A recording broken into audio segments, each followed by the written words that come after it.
Come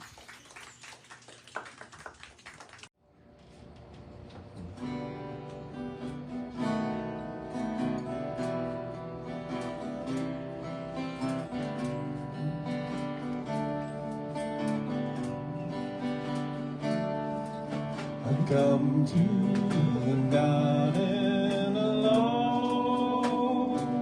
Well, the dew is still on the roses, and the voice I hear calling on my ear, the Son of God discloses, and He walks with me, and He talks with me, and He tells me I am His own, and the joy we share as we tarry there, none other has ever known. He speaks, and the sound of His voice is so sweet, and the birds hush their singing, and the melody that He gave to me within my heart is ringing, and He walks with me, and He talks with me, and He tells me I am His own, and the joy we share as we tarry there, none other has ever known, and the joy we share as we tarry there, none other has ever known.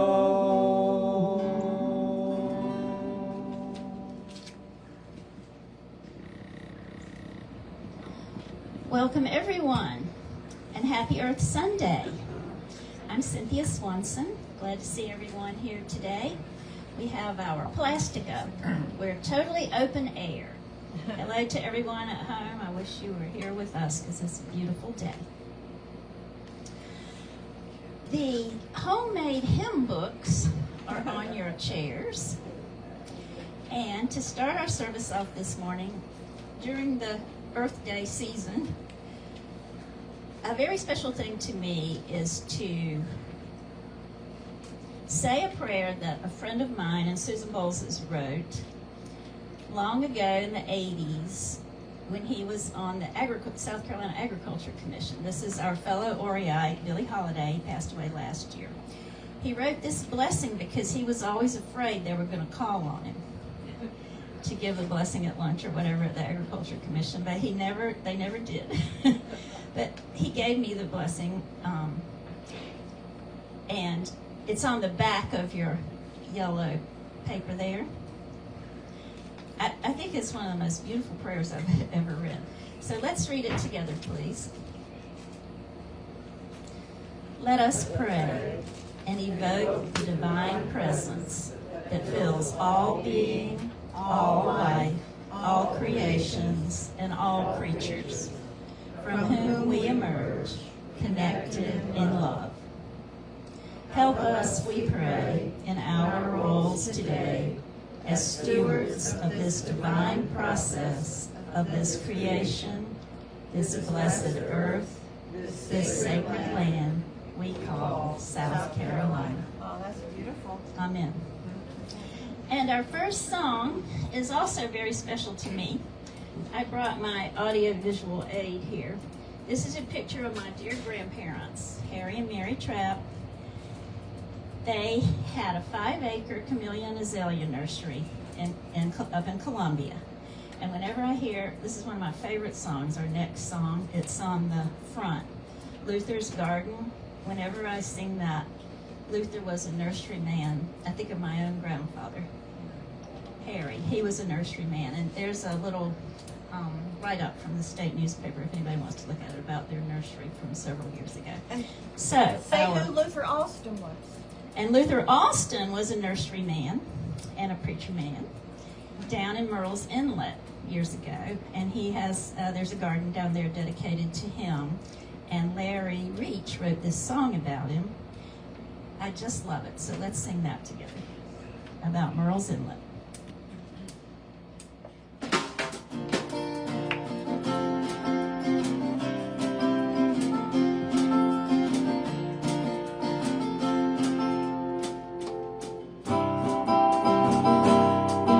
I've been walking in Luther's garden beneath the live oaks and the Spanish moss. I've been thinking about Luther Austin, a man of beauty and a child of God. Luther was a preacher man. Oh, yes, he was. Living God's words, sharing God's love. I've been working in Luther's garden, digging and raking, making his dreams grow. He gave so much to Myrtle's Inlet, the town and people that he loved so. Luther was a nurseryman, oh yes he was, doing God's plans, sharing God's love. I've been praying in Luther's garden, thanking the good Lord for this wonderful man. Come pray beside me for Luther's vision of a future walking hand in hand. Luther was a dreamer, oh yes he was, living God's words, sharing God's love. I've been walking in Luther's garden, beneath the live oaks and the Spanish moss. I've been thinking about Luther Austin, a man of beauty and a child of God.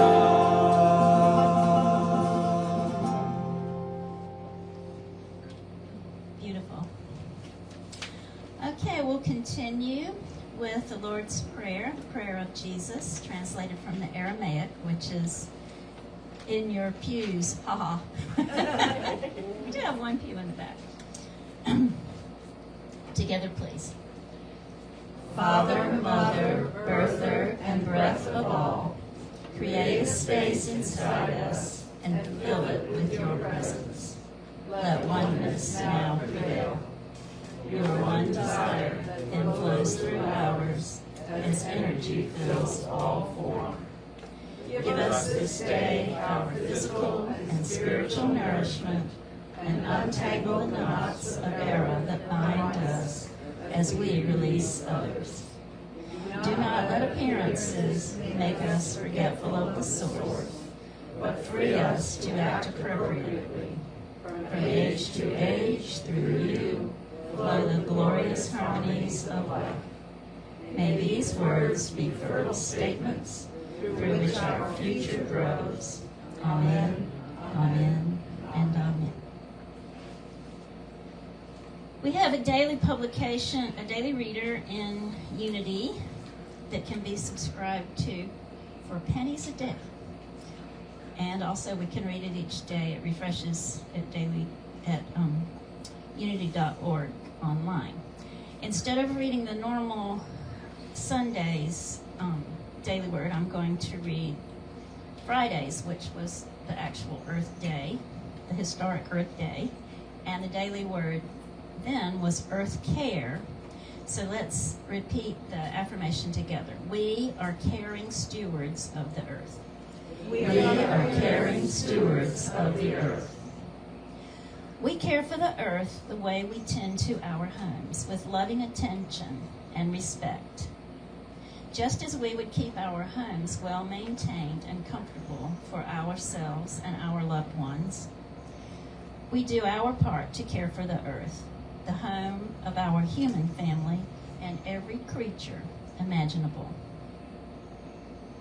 We want future generations to find joy in the resources, diversity, and beauty that we have known and treasured throughout our lives. We practice conservation, mindful of our impact on the earth. We may volunteer to help keep public spaces clean. We appreciate the world's many wonders and bless the planet with thoughts of gratitude. We walk upon the earth with care. We are grateful for the stewardship of those who came before us. They inspire us to be good stewards of the planet we will one day leave behind. And the scripture is Psalm 67. The earth has yielded its increase. God, our God, has blessed us. And that's true today. Let's say the affirmation again. We are caring stewards of the earth. We are caring stewards of the earth. Okay, and our next song is also on the hymnal. I've got Peace Like a River. After this song, our spiritual leader, Reverend Margaret Hiller, will lead us in meditation, and our guest speaker, Amy Armstrong with South Carolina Environmental Law Project, will bring us an Earth Sunday message.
It's a wonderful song. It goes way back into my days of being in a healing ministry, the charismatic movement, and it's ironic because I've just been in touch with some of the folks with whom I created a healing center with back in the early 80s, and that was one of the songs we sang at our healing seminars.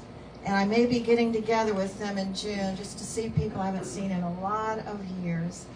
And one of the things we did together is we had organic gardens. And it was a wonderful, wonderful blessing to be a part of that. I remember one year, the first year, we planted 3 acres of garden. We didn't know that you only need a small, tiny bit of land to grow a whole lot of food. So we were swapping vegetables with our neighbors. It was great.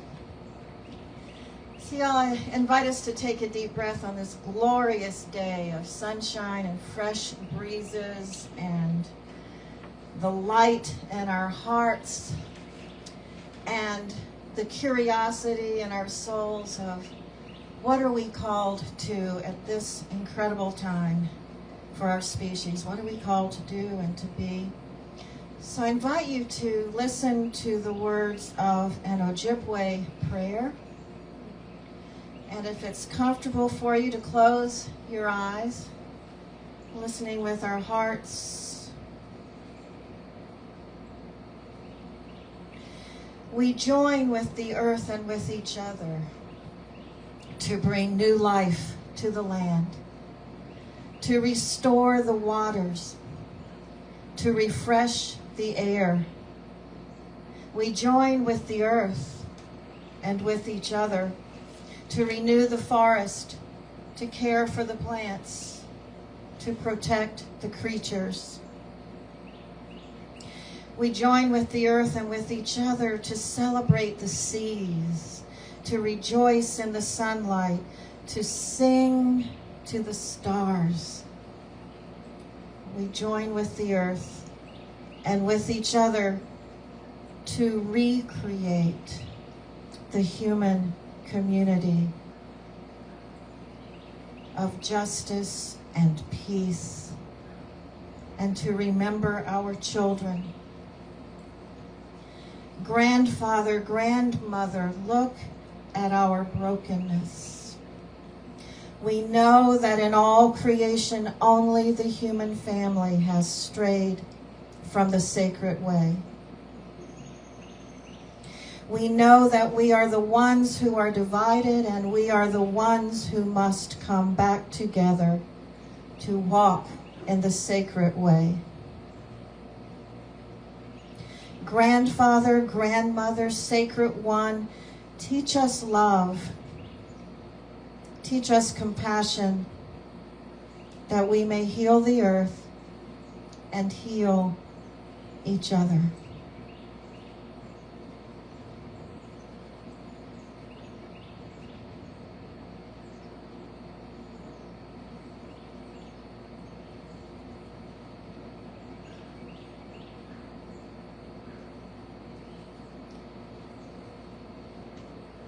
Give thanks this day for the breath of life, holding all of our beloveds in our hearts for healing and renewal. We hold our earth and all life on it in our hearts for healing and renewal.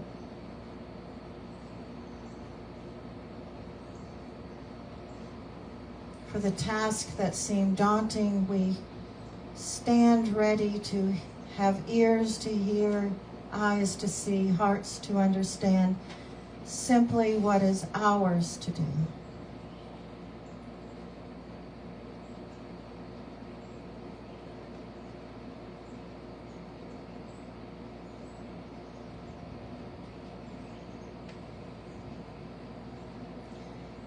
Grandfather, grandmother, teach us compassion, that we may heal the earth and heal each other.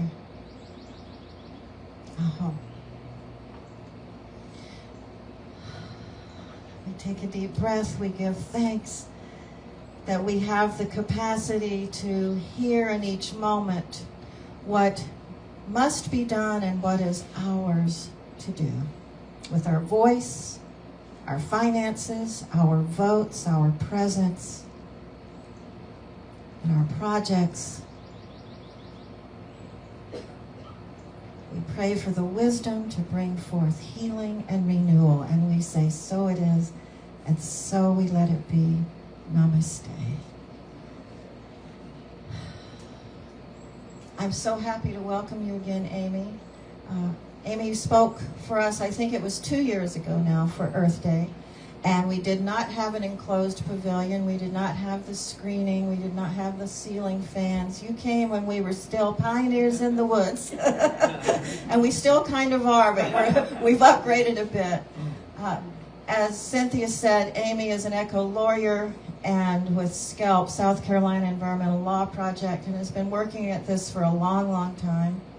Well known in our community and appreciated and honored and respected in this community for the good work that she and this organization do.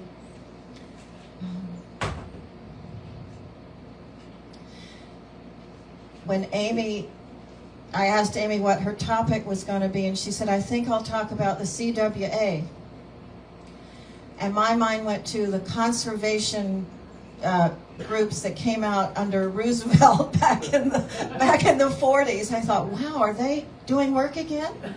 The CWA, and so I had to plead innocence and ignorance. I wrote back to her. I said, "What is? I know what SCALP is, and I know what EPA. What is CWA?" And she said, "The Clean Water Act." So y'all, it's 50 years old, right? The Clean Water Act. So we were all being educated today. We have a Clean Water Act of 50 years. And I'm so happy that you said yes to be with us today. Welcome, Amy.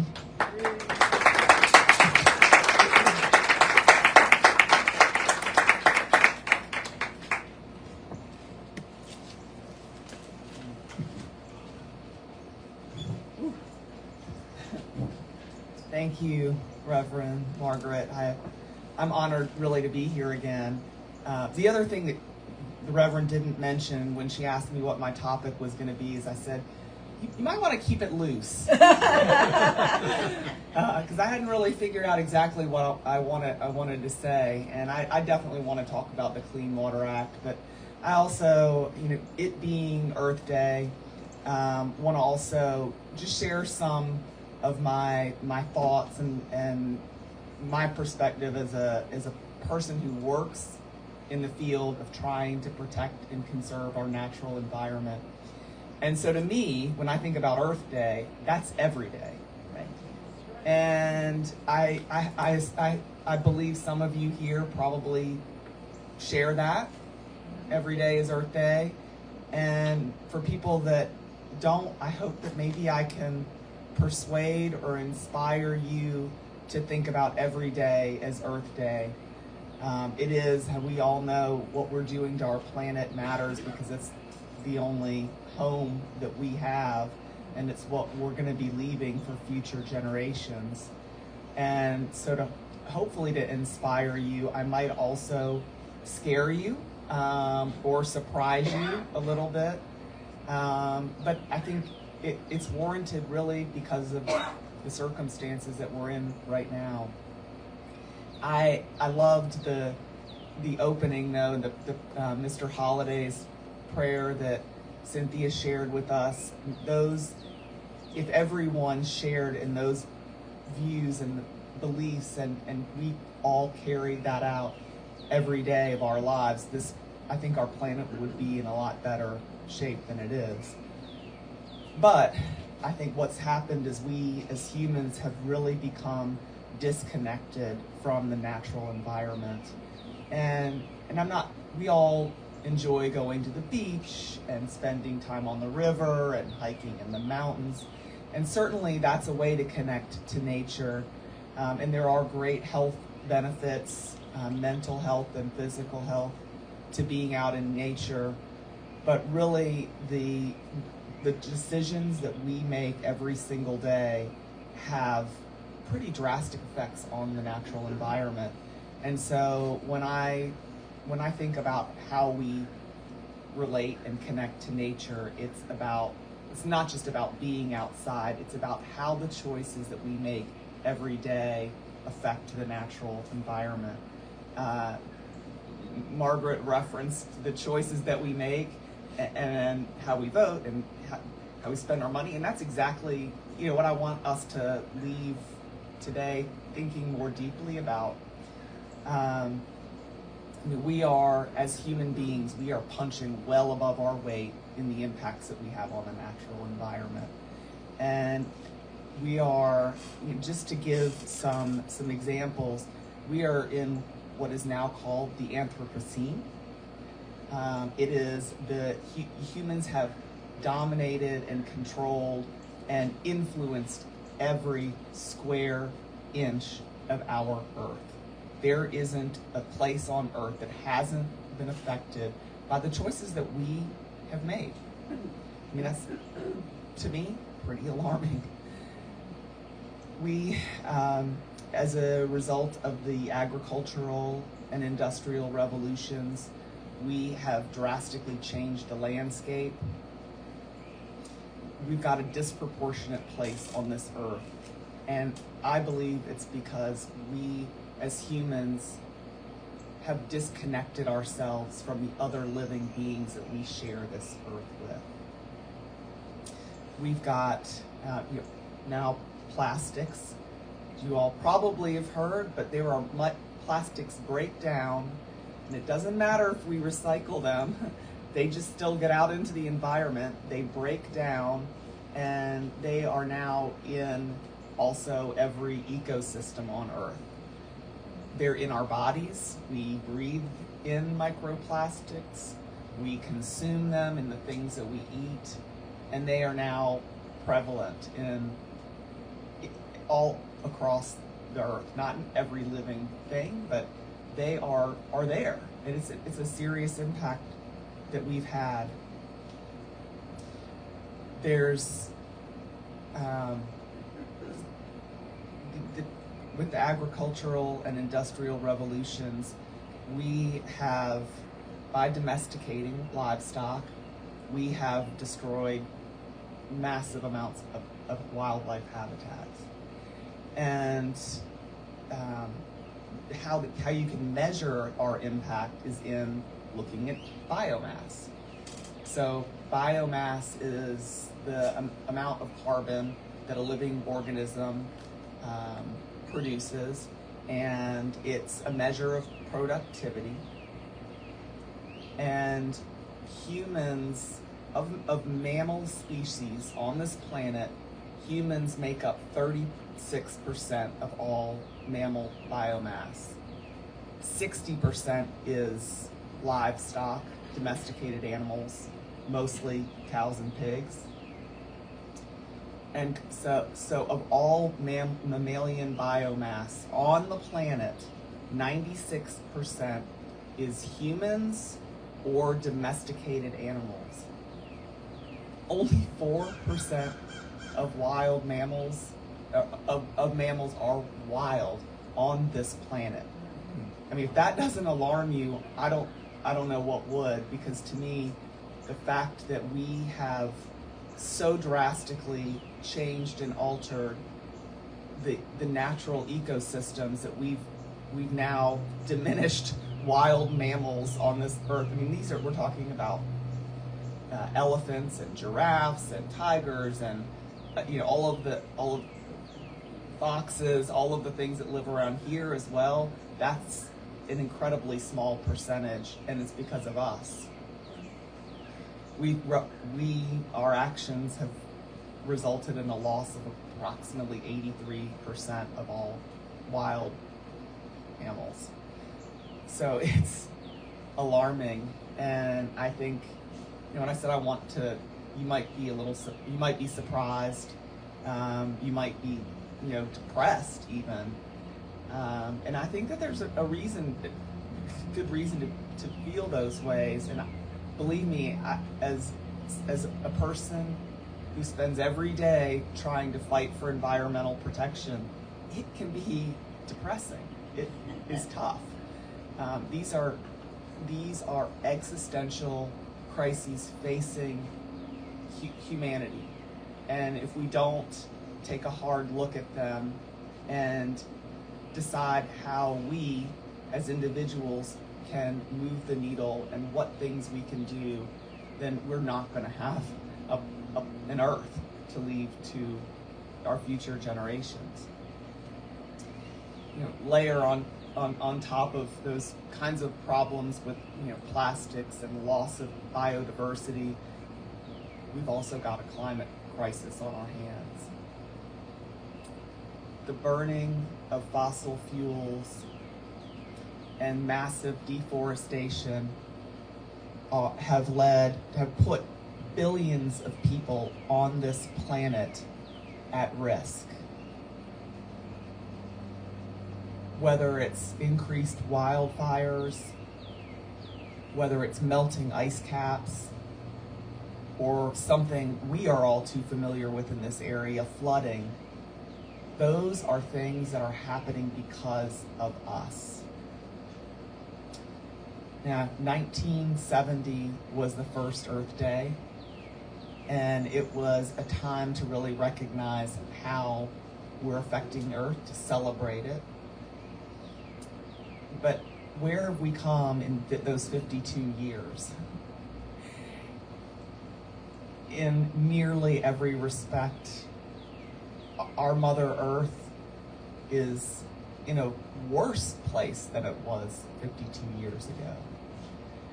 And I wanted to talk about the Clean Water Act because I think it's a good bellwether for how our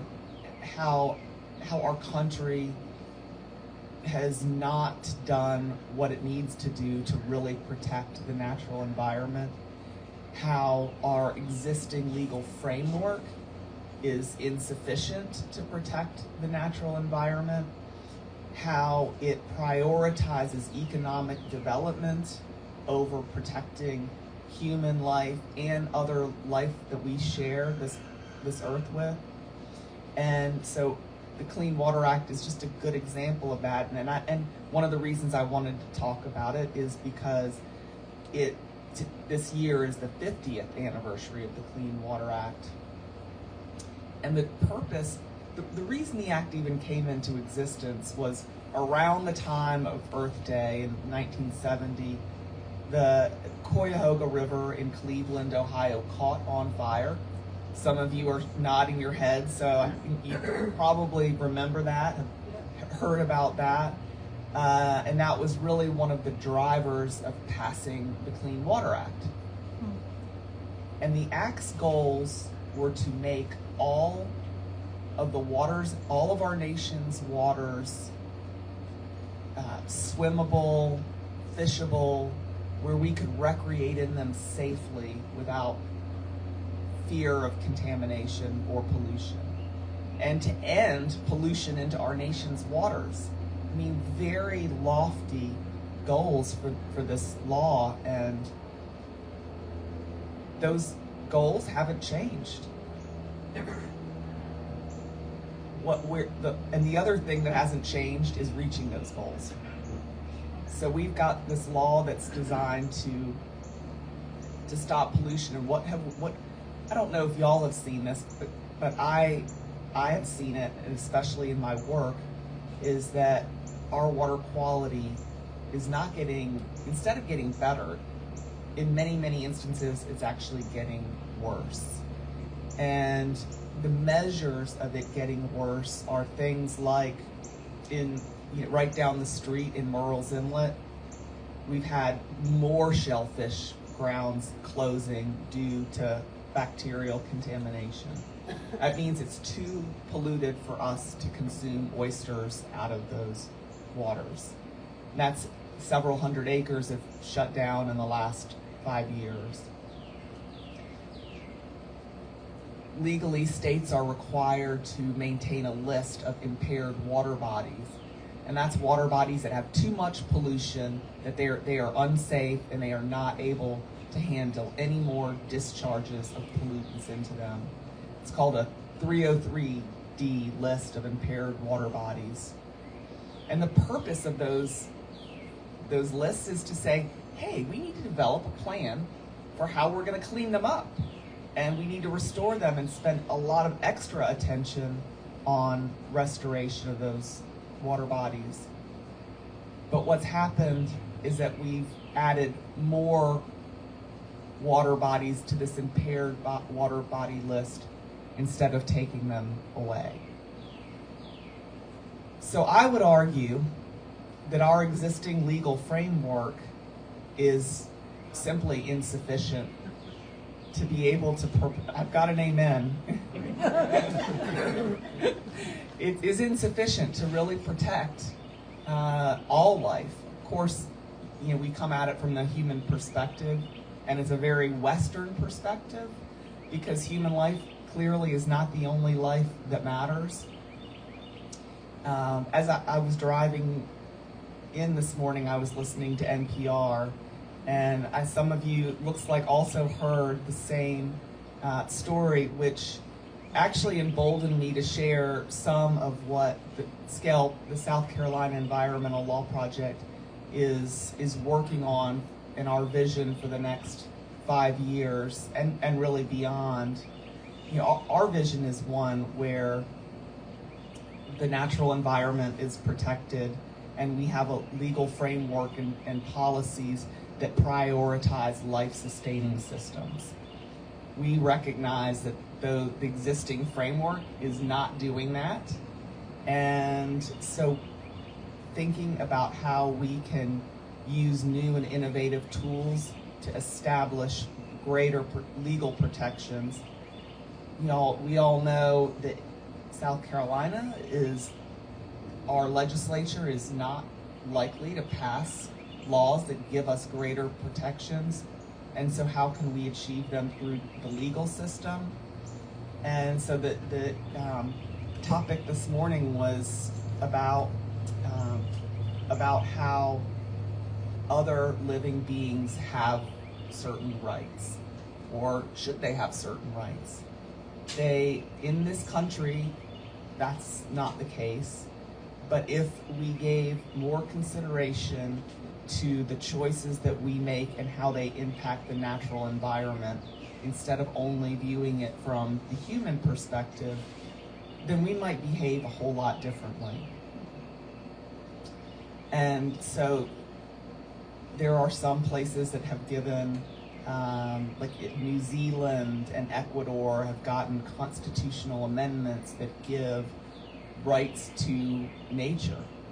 And what they spoke about this morning was how they were really focused on plants, and that's even bolder than thinking about just animals or a river that might have some right against protecting itself from being polluted, for example, and having that incorporated into how we make decisions about our planet is definitely new and pretty pushing the envelope idea in this country, and certainly in a state like South Carolina. But there are ways that I see we can make change. It's going to be incremental. In South Carolina, we have something called the public trust doctrine, which means that all lands below the high water mark are publicly owned. They're public property. We all own them. They belong to us. And so when there are activities that harm those public lands, there are some remedies for us. And so there are some tools that we have available. And so I'm thinking about Earth Day from the perspective of how can I make legal change. And I wanted to share just a few thoughts with that about you all, but then maybe think a little bit broader about what we all can do. This year's theme of Earth Day is Invest in the Planet. And so some of y'all may be familiar with that theme. And I do have some inspiration, especially from the younger generation, because we must rethink how we consume. The choices that we make every day do matter, because we are the ones we are in a capitalist society, and producers respond to consumers. And whether it's choices to reduce our reliance on single-use plastics, or there are a variety of different things we can do. And I want to first, I should have said this a little bit earlier, but what really gives me inspiration is knowing that the next generation, Gen Z, right now, 45% of the Gen Z population has made decisions to reject consuming products that are made by brands that are not sustainable or violate ethical standards. So they are making choices with how they spend their money and saying no to unethical and unsustainable businesses and brands. It's powerful. There is a growing movement for ESG investments, and that's environmental and social governance. So you all, if you've got investments, you can choose investors and funds that commit to only using these ESG, environmental and social governance structures. And when I first asked about this 10 years ago for Skelp's investment manager, they told me, oh, we just can't do that. It's too difficult. We're not doing that. We don't do that kind of thing. We're not doing. Now they are, and they're doing it because consumers are demanding it. So those kinds of choices, how we invest, what we consume and how we consume it. The United States, per capita, we are the #1 consumers and producers of waste in the world. We've been sold a bill of goods that we're going to make things so much more convenient, and in that convenience is an incredible amount of waste. And for a long time we thought, okay, well, I recycle it, right? So that's okay. What's becoming more and more clear is that there isn't the ability. We just can't recycle it all, and it doesn't, because of there are a lot of technical reasons why. It's the different kinds of plastics, the difficulty in separating them out, the market for them. There are a lot of reasons why that is failing us, and so it really is going to take a reduction in rethinking of the choices that we make on consumption. So these are some of the things that we all can do.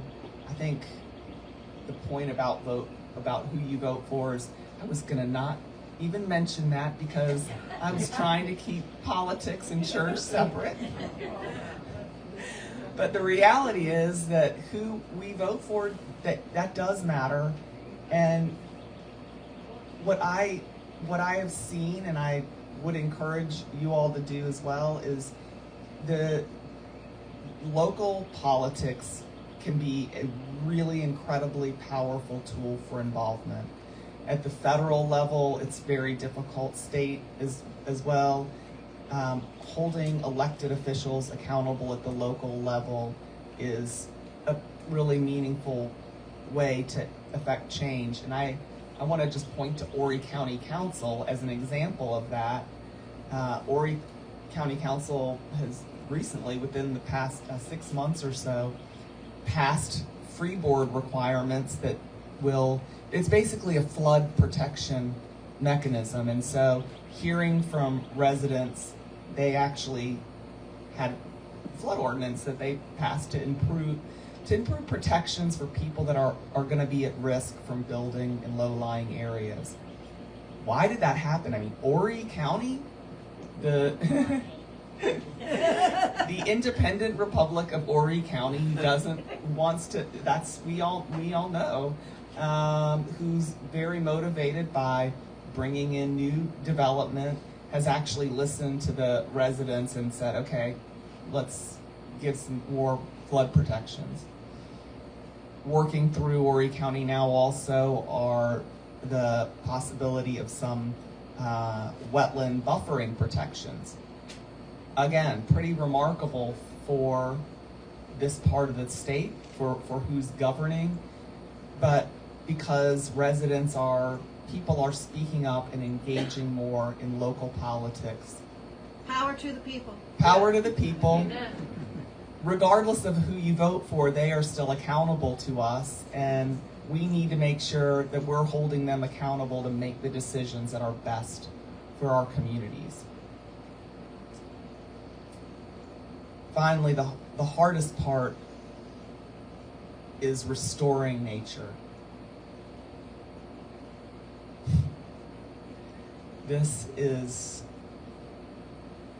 We need to not only stop the trend of the loss. I mean, all it takes is somebody opening their eyes and driving down Highway 17 or 701 to get here, or any part of the state. The losses that we are seeing from conversion of natural systems to developments.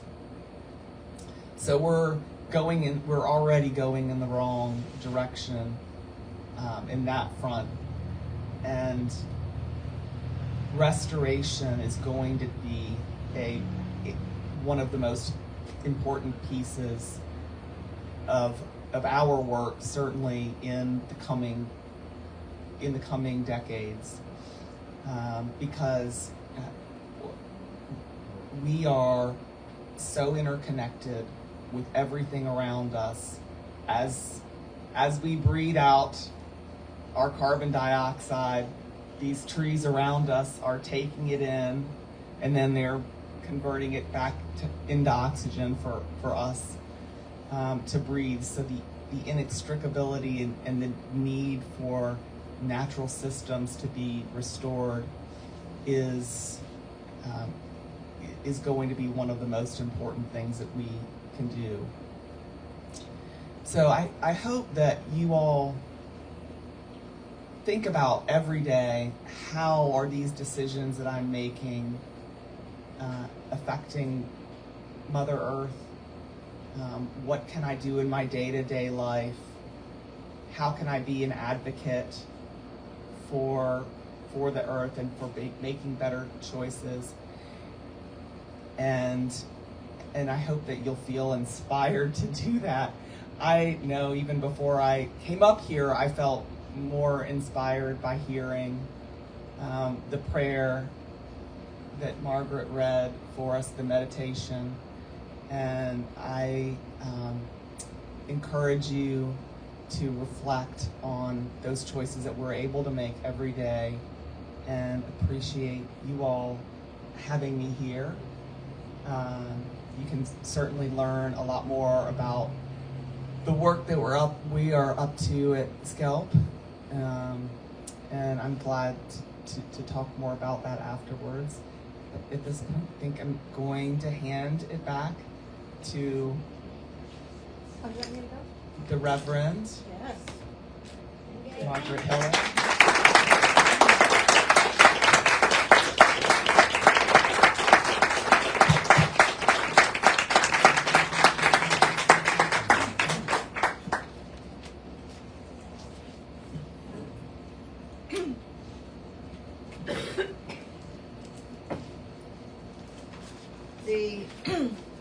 The power to speak truth in a way where the most people can hear it. That is a wonderful gift. And I applaud you, because what we're talking about is hard and difficult and painful.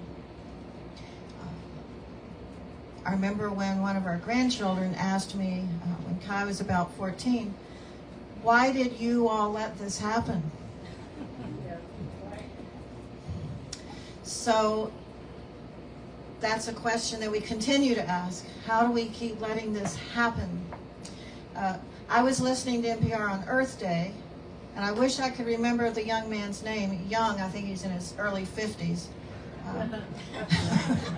They were giving the history of the original Earth Day, and they were talking about Gaylord Nelson. I don't remember if he was a senator. He was a senator. Yeah. And he was flying into Santa Barbara in 1969, I think it was. He was flying into Santa Barbara, California, where David lived for 17 years. I got to live there for 8. Beautiful, paradise. And as they were flying in, his wife said to him, Gaylord, something does not look right down there. And they looked down where the oil rigs are along the coast of Santa Barbara, between Santa Barbara and the Catalina Islands, and the oil spill had just begun, and the oil was seeping out into the water.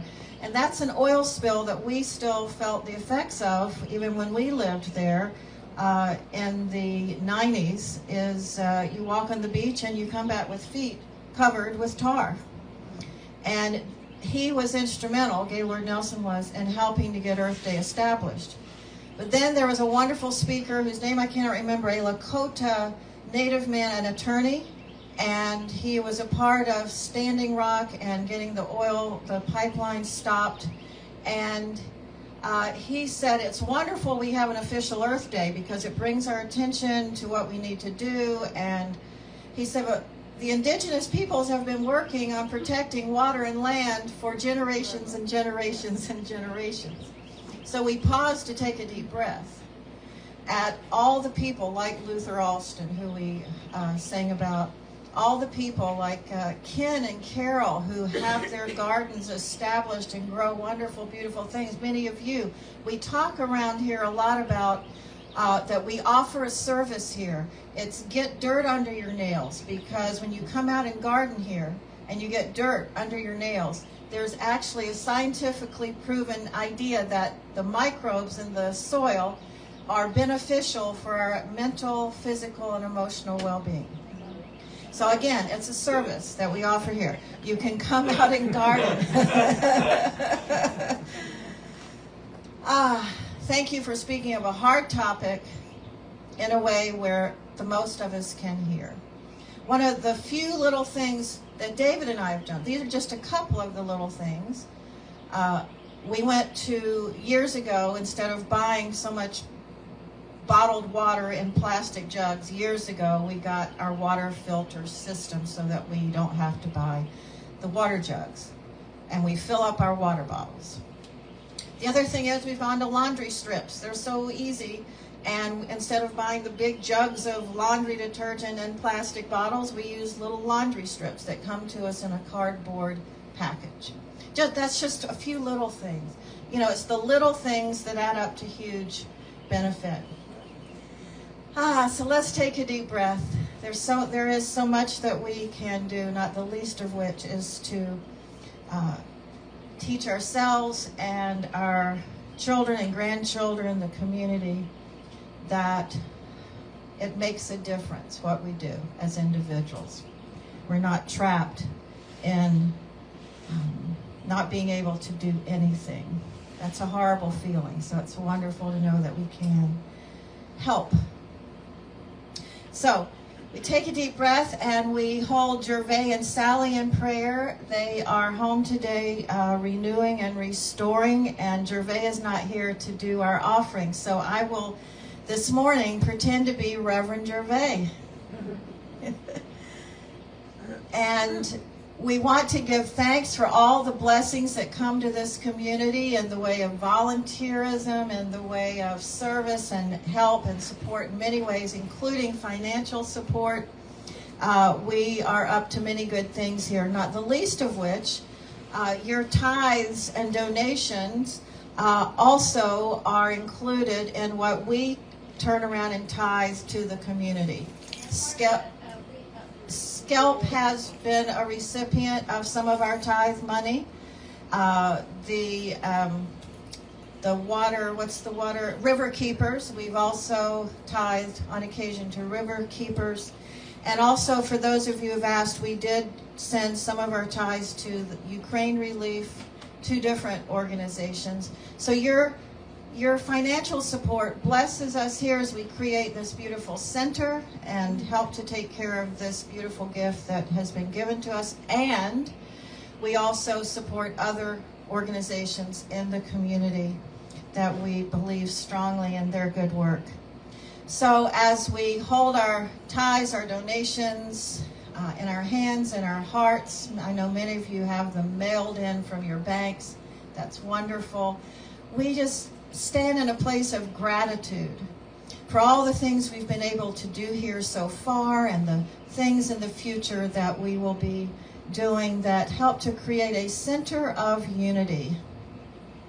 Because we know at the end of the day how beautiful the land is or how beautiful a sanctuary may be. If we don't have unity, if we don't have peace in our hearts and minds, if we're not living together in this idea called unity, then we still have a lot of work to do. So we give thanks first for the energy of unity that wants a world that works for all life. And we give thanks for this center. We give thanks for your prayer support, your energetic support, and your financial support. And we say, so it is, and so we let it be. And the band is going to take us into receiving our offering with a song called Eulogy for the Environment.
In your heart where you think good thoughts for this center of unity. Thank you. Bless the givers and bless and anoint the purposes for which it's been given. Thank you.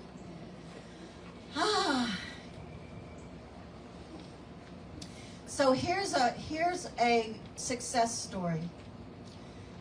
When David and I went to Costa Rica several years ago, we hiked with 2 eco guides that took us through a rainforest that they told us now 40 years ago now, the land was purchased by a man from Chicago, the guy that you know the bins in co-ops and health food stores where you can open the bin and get out the bulk wheat, the bulk rice, the bulk coffee. Y'all know those? Yep. You still have those anywhere? Yep. He invented the hinge. I thought, whoa. So he bought about 1,000 acres, and it had originally been a cattle farm. And he was told it would take about 100 years to bring the rainforest back.